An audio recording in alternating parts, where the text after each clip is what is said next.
Lei 8.112 de 1990. Dispõe sobre o regime jurídico dos servidores públicos civis da União, das autarquias e das fundações públicas federais. O Presidente da República faço saber que o Congresso Nacional decreta e eu sanciono a seguinte lei. Título 1. Capítulo único. Das disposições preliminares. Artigo 1º. Esta lei institui o regime jurídico dos servidores públicos civis da União, das autarquias, inclusive as em regime especial, e das fundações públicas federais. Artigo 2º.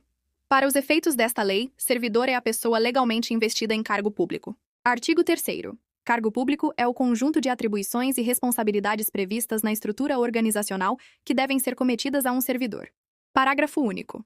Os cargos públicos, acessíveis a todos os brasileiros, são criados por lei, com denominação própria e vencimento pago pelos cofres públicos, para provimento em caráter efetivo ou em comissão. Artigo 4º. É proibida a prestação de serviços gratuitos, salvo os casos previstos em lei. Título 2. Do provimento, vacância, remoção, redistribuição e substituição. Capítulo 1. Do provimento.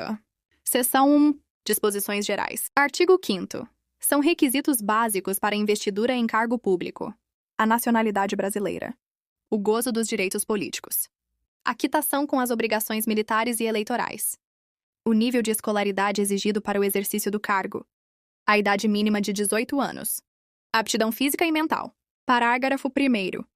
As atribuições do cargo podem justificar a exigência de outros requisitos estabelecidos em lei.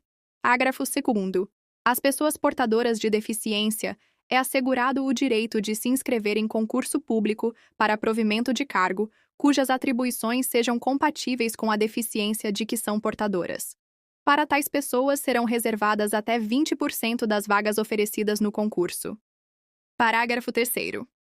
As universidades e instituições de pesquisa científica e tecnológica federais poderão prover seus cargos com professores, técnicos e cientistas estrangeiros, de acordo com as normas e os procedimentos desta lei. Artigo 6º. O provimento dos cargos públicos far-se-á mediante ato da autoridade competente de cada poder. Artigo 7º. A investidura em cargo público ocorrerá com a posse. Artigo 8º. São formas de provimento de cargo público: nomeação, promoção, readaptação, reversão, aproveitamento, reintegração, recondução. Seção 2. Da nomeação. Artigo 9º. A nomeação far-se-á em caráter efetivo, quando se tratar de cargo isolado de provimento efetivo ou de carreira. Em comissão, inclusive na condição de interino para cargos de confiança vagos. Parágrafo único. O servidor ocupante de cargo em comissão ou de natureza especial poderá ser nomeado para ter exercício, interinamente, em outro cargo de confiança, sem prejuízo das atribuições do que atualmente ocupa, hipótese em que deverá optar pela remuneração de um deles durante o período da interinidade. Artigo 10. A nomeação para cargo de carreira ou cargo isolado de provimento efetivo depende de prévia habilitação em concurso público de provas ou de provas e títulos, obedecidos à ordem de classificação e o prazo de sua validade. Parágrafo único. Os demais requisitos para o ingresso e o desenvolvimento do servidor na carreira, mediante promoção, serão estabelecidos pela lei que fixar as diretrizes do sistema de carreira na administração pública federal e seus regulamentos. Seção 3. Do concurso público. Artigo 11. O concurso será de provas ou de provas e títulos, podendo ser realizado em 2 etapas, conforme dispuserem a lei e o regulamento do respectivo plano de carreira, condicionada à inscrição do candidato ao pagamento do valor fixado no edital, quando indispensável ao seu custeio, e ressalvadas as hipóteses de isenção nele expressamente previstas. Artigo 12. O concurso público terá validade de até 2 anos, podendo ser prorrogado uma única vez, por igual período. Parágrafo 1º. O prazo de validade do concurso e as condições de sua realização serão fixados em edital, que será publicado no Diário Oficial da União e em jornal diário de grande circulação. Parágrafo 2º. Não se abrirá novo concurso enquanto houver candidato aprovado em concurso anterior com prazo de validade não expirado. Seção 4. Da posse e do exercício. Artigo 13. A posse dar-se-á pela assinatura do respectivo termo, no qual deverão constar as atribuições, os deveres, as responsabilidades e os direitos inerentes ao cargo ocupado, que não poderão ser alterados unilateralmente, por qualquer das partes, ressalvados os atos de ofício previstos em lei. Parágrafo 1º. A posse ocorrerá no prazo de 30 dias contados da publicação do ato de provimento. Parágrafo 2º. Em se tratando de servidor que esteja na data de publicação do ato de provimento, em licença prevista nos incisos 1, 3 e 5 do artigo 81, ou afastado nas hipóteses dos incisos 1, 4, 6, 8, alíneas A, B, D, I e F, 9 e 10 do artigo 102, o prazo será contado do término do impedimento. Parágrafo 3º. A posse poderá dar-se mediante procuração específica. Parágrafo 4º. Só haverá posse nos casos de provimento de cargo por nomeação. Parágrafo 5º. No ato da posse, o servidor apresentará declaração de bens e valores que constituem seu patrimônio e declaração quanto ao exercício ou não de outro cargo, emprego ou função pública. Parágrafo 6º. Será tornado sem efeito o ato de provimento se a posse não ocorrer no prazo previsto no parágrafo 1º deste artigo. Artigo 14. A posse em cargo público dependerá de prévia inspeção médica oficial. Parágrafo único. Só poderá ser empossado aquele que for julgado apto física e mentalmente para o exercício do cargo. Artigo 15. Exercício é o efetivo desempenho das atribuições do cargo público ou da função de confiança. Parágrafo 1º. É de 15 dias o prazo para o servidor empossado em cargo público entrar em exercício, contados da data da posse. Parágrafo 2º. O servidor será exonerado do cargo ou será tornado sem efeito o ato de sua designação para a função de confiança, se não entrar em exercício nos prazos previstos neste artigo, observado o disposto no artigo 18. Parágrafo 3º. A autoridade competente do órgão ou entidade para onde for nomeado ou designado, o servidor compete dar-lhe exercício. Parágrafo 4º. O início do exercício de função de confiança coincidirá com a data de publicação do ato de designação, salvo quando o servidor estiver em licença ou afastado por qualquer outro motivo legal, hipótese em que recairá no primeiro dia útil após o término do impedimento, que não poderá exceder a 30 dias da publicação. Artigo 16. O início, a suspensão, a interrupção e o reinício do exercício serão registrados no assentamento individual do servidor. Parágrafo único. Ao entrar em exercício, o servidor apresentará ao órgão competente os elementos necessários ao seu assentamento individual. Artigo 17. A promoção não interrompe o tempo de exercício, que é contado no novo posicionamento na carreira a partir da data de publicação do ato que promover o servidor. Artigo 18. O servidor que deva ter exercício em outro município em razão de ter sido removido, redistribuído, requisitado, cedido ou posto em exercício provisório, terá no mínimo 10 e no máximo 30 dias de prazo, contados da publicação do ato, para a retomada do efetivo desempenho das atribuições do cargo, incluído nesse prazo o tempo necessário para o deslocamento para a nova sede. Parágrafo 1º. Na hipótese de o servidor encontrar-se em licença ou afastado legalmente, o prazo a que se refere este artigo será contado a partir do término do impedimento. Parágrafo 2º. É facultado ao servidor declinar dos prazos estabelecidos no caput. Artigo 19. Os servidores cumprirão jornada de trabalho fixada em razão das atribuições pertinentes aos respectivos cargos, respeitada a duração máxima do trabalho semanal de 40 horas e observados os limites mínimo e máximo de 6 horas e 8 horas diárias, respectivamente. Parágrafo 1º.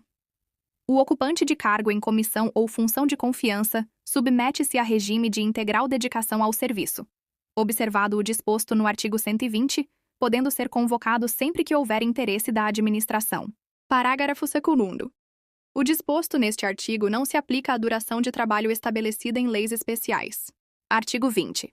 Ao entrar em exercício, o servidor nomeado para cargo de provimento efetivo ficará sujeito a estágio probatório por período de 24 meses, durante o qual a sua aptidão e capacidade serão objeto de avaliação para o desempenho do cargo, observados os seguintes fatores: assiduidade, disciplina, capacidade de iniciativa, produtividade, responsabilidade. Parágrafo 1º. 4 meses antes de findo o período do estágio probatório, será submetida à homologação da autoridade competente à avaliação do desempenho do servidor, realizada por comissão constituída para essa finalidade, de acordo com o que dispuser a lei ou o regulamento da respectiva carreira ou cargo, sem prejuízo da continuidade de apuração dos fatores enumerados nos incisos primo a v do caput deste artigo.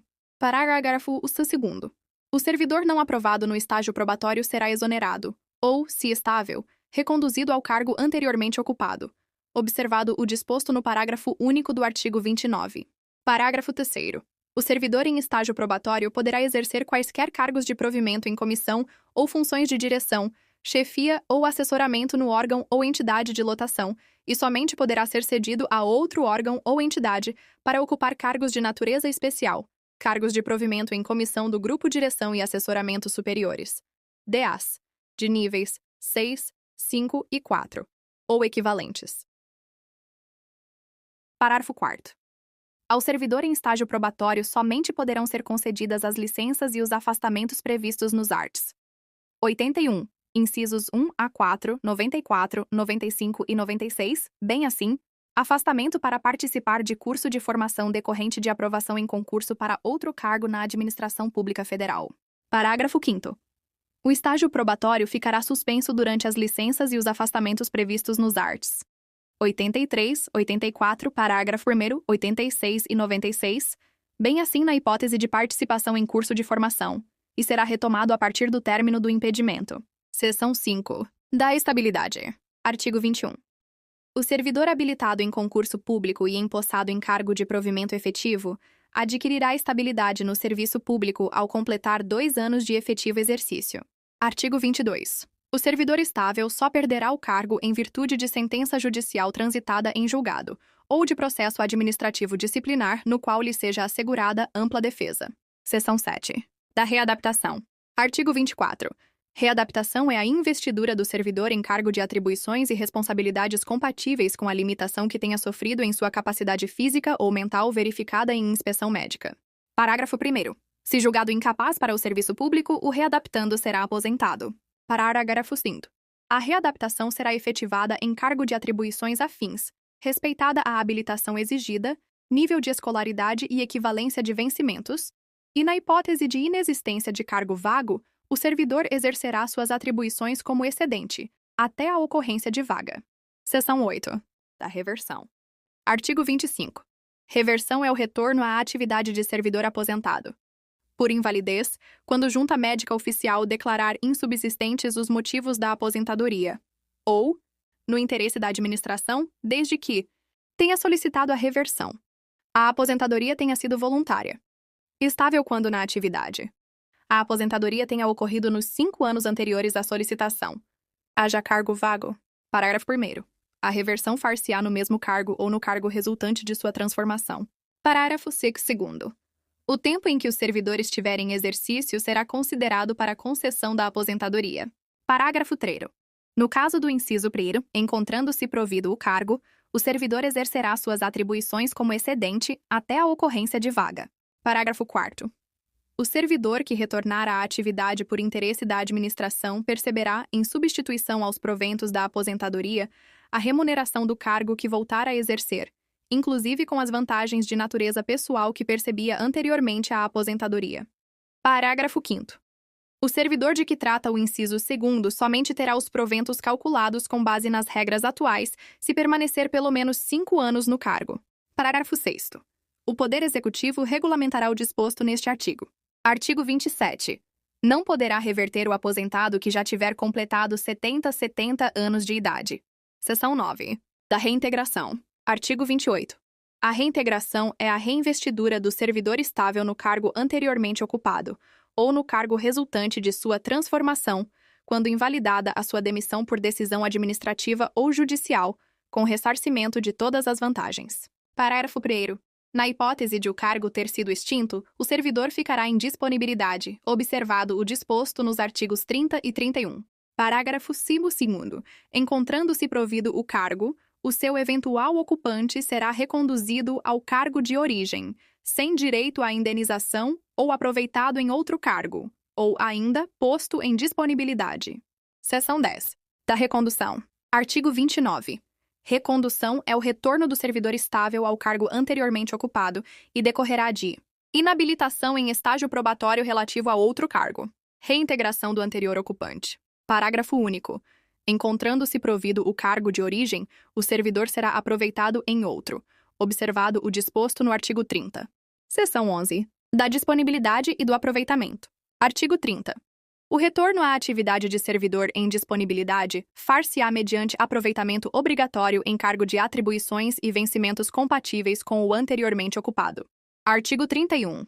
O órgão central do Sistema de Pessoal Civil determinará o imediato aproveitamento de servidor em disponibilidade em vaga que vier a ocorrer nos órgãos ou entidades da Administração Pública Federal. Parágrafo único.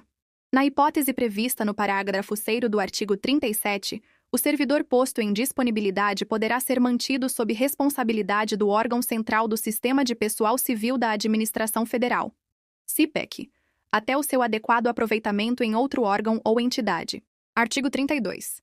Será tornado sem efeito o aproveitamento e cassada a disponibilidade se o servidor não entrar em exercício no prazo legal, salvo doença comprovada por junta médica oficial. Capítulo 2. Da vacância. Artigo 33. A vacância do cargo público decorrerá de exoneração, demissão, promoção, readaptação, aposentadoria, posse em outro cargo inacumulável, falecimento. Artigo 34. A exoneração de cargo efetivo dar-se-á a pedido do servidor ou de ofício. Parágrafo único. A exoneração de ofício dar-se-á quando não satisfeitas as condições do estágio probatório, quando, tendo tomado posse, o servidor não entrar em exercício no prazo estabelecido. Artigo 35. A exoneração de cargo em comissão e a dispensa de função de confiança dar-se-á a juízo da autoridade competente, a pedido do próprio servidor. Capítulo 3. Da remoção e da redistribuição. Seção 1. Da remoção. Artigo 36. Remoção é o deslocamento do servidor, a pedido ou de ofício, no âmbito do mesmo quadro, com ou sem mudança de sede. Parágrafo único.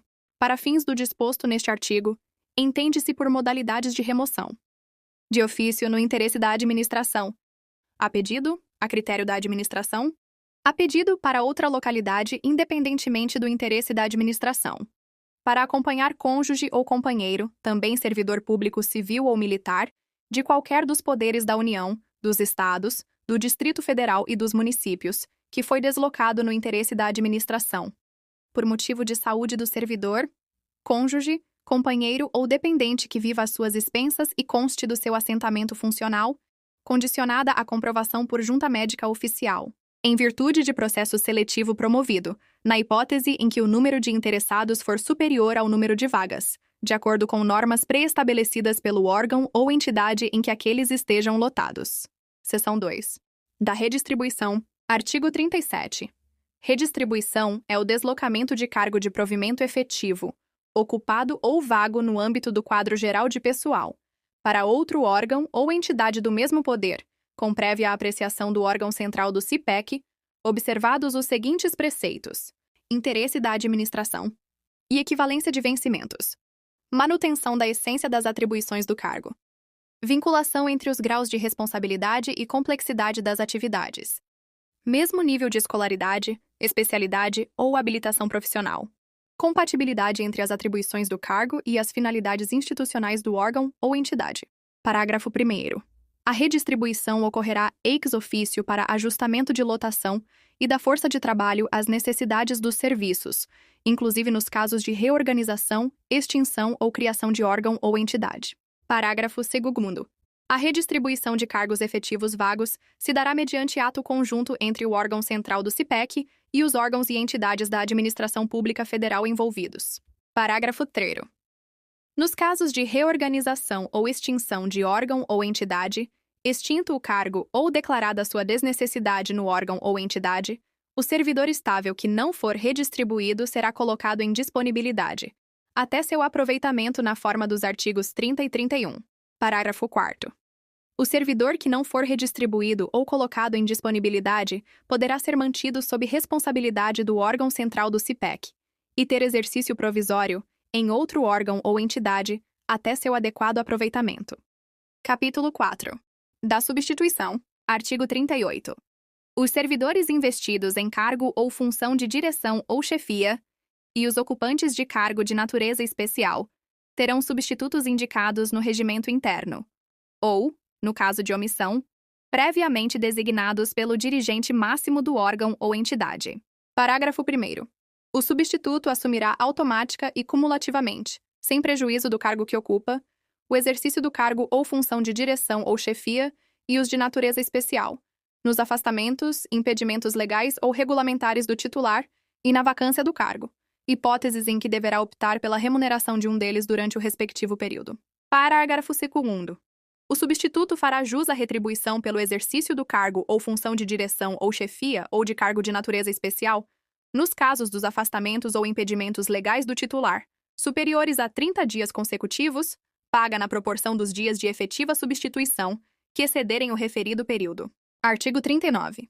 O disposto no artigo anterior aplica-se aos titulares de unidades administrativas organizadas em nível de assessoria. Título 3. Dos direitos e vantagens. Capítulo 1. Do vencimento e da remuneração. Artigo 40. Vencimento é a retribuição pecuniária pelo exercício de cargo público, com valor fixado em lei. Artigo 41. Remuneração é o vencimento do cargo efetivo, acrescido das vantagens pecuniárias permanentes estabelecidas em lei. Parágrafo 1º. A remuneração do servidor investido em função ou cargo em comissão será paga na forma prevista no artigo 62. Parágrafo 2º. O servidor investido em cargo em comissão de órgão ou entidade diversa da de sua lotação receberá a remuneração de acordo com o estabelecido no parágrafo 1º do artigo 93. Parágrafo 3º. O vencimento do cargo efetivo, acrescido das vantagens de caráter permanente, é irredutível. Parágrafo 4º. É assegurada a isonomia de vencimentos para cargos de atribuições iguais ou assemelhadas do mesmo poder, ou entre servidores dos três poderes, ressalvadas as vantagens de caráter individual e as relativas à natureza ou ao local de trabalho. Parágrafo 5º.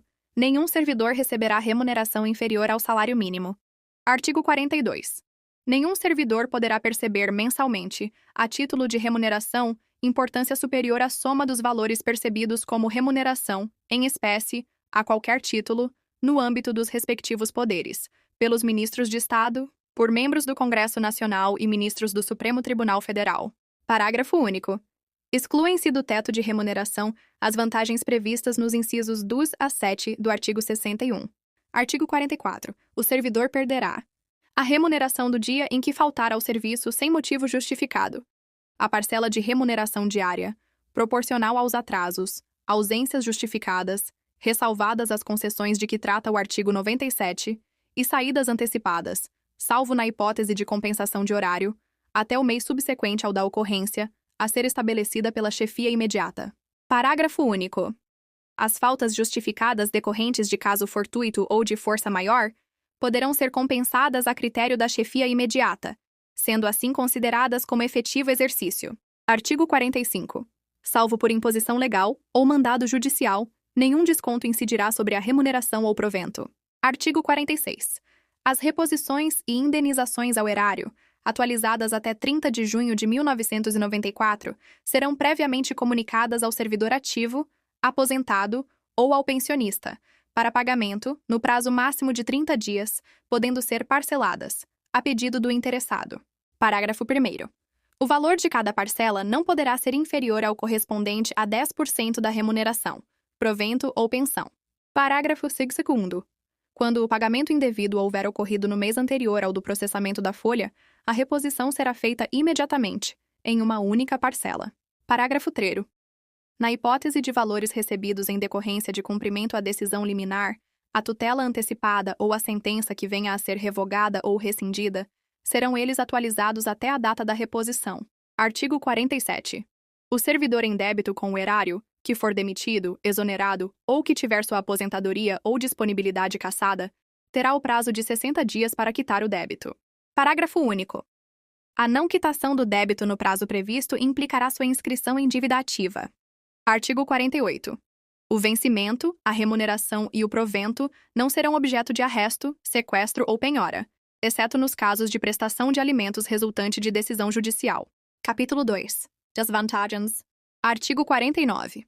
Além do vencimento, poderão ser pagas ao servidor as seguintes vantagens: indenizações, gratificações adicionais. Parágrafo 1º. As indenizações não se incorporam ao vencimento ou provento para qualquer efeito.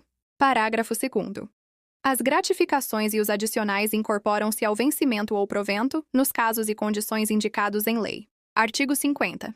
As vantagens pecuniárias não serão computadas, nem acumuladas, para efeito de concessão de quaisquer outros acréscimos pecuniários ulteriores, sob o mesmo título ou idêntico fundamento. Seção 1. Das indenizações. Artigo 51.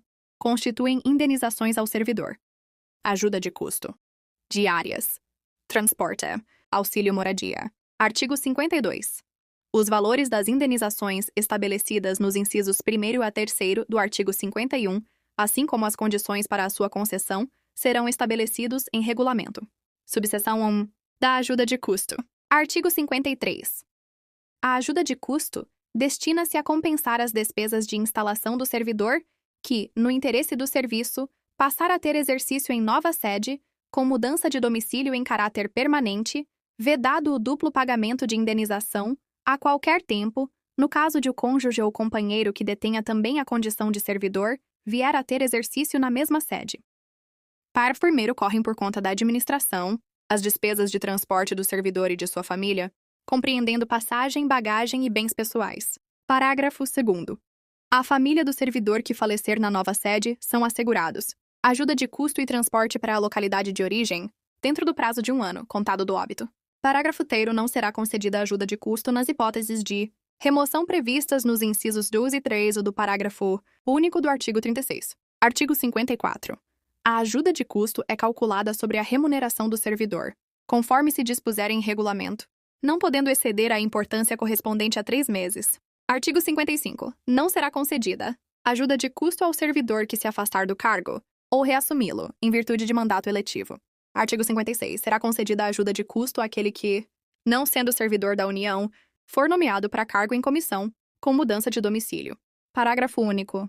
No afastamento previsto no inciso 1º do artigo 93, a ajuda de custo será paga pelo órgão cessionário, quando cabível. Artigo 57. O servidor ficará obrigado a restituir a ajuda de custo quando, injustificadamente, não se apresentar na nova sede no prazo de 30 dias. Subseção 2. Das diárias. Artigo 58. O servidor que, a serviço, afastar-se da sede em caráter eventual ou transitório para outro ponto do território nacional ou para o exterior, fará jus a passagens e diárias destinadas a indenizar as parcelas de despesas, extraordinária com pousada, alimentação e locomoção urbana, conforme dispuser em regulamento. Parágrafo 1º. A diária será concedida por dia de afastamento, sendo devida pela metade quando o deslocamento não exigir pernoite fora da sede, ou quando a União custear por meio diverso as despesas extraordinárias cobertas por diárias. Parágrafo 2º. Nos casos em que o deslocamento da sede constituir exigência permanente do cargo, o servidor não fará jus a diárias. Parágrafo 3º também.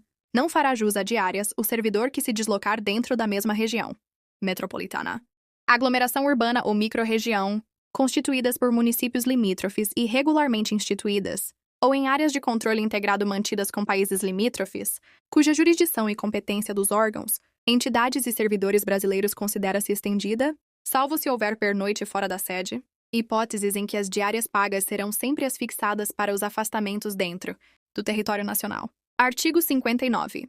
O servidor que receber diárias e não se afastar da sede, por qualquer motivo, fica obrigado a restituí-las integralmente, no prazo de 5 dias. Parágrafo único. Na hipótese de o servidor retornar à sede em prazo, menor do que o previsto para o seu afastamento, restituirá as diárias recebidas em excesso, no prazo previsto no caput.